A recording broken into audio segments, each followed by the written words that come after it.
যদি আপনারা না পারেন আমাকে দায়িত্ব দেন, আমাদেরকে বলেন যে ভাই বা ছোট ভাই, তোমাকে আমি 1 বছর সময় দিলাম, শিক্ষার বিষয়গুলো গোছায় দাও। বিনা পারিশ্রমিকে ইনশাল্লাহ করে দেব, কোনো সমস্যা নেই।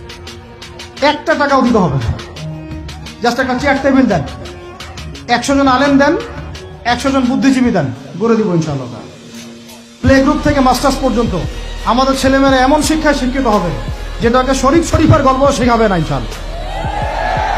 বরং আমার ছেলে পাইলটও হবে, বিমানও চালাবে, আমার ছেলে ইনশাল্লাহ হাফেজে করানো হবে, আমার মেয়ে ডক্টরও হবে ইনশাল্লাহ, আমার মেয়ে আয়েশা রাদিয়াল্লাহু আনহার মতো মুহাদ্দিসও হবে ইনশাল্লাহ।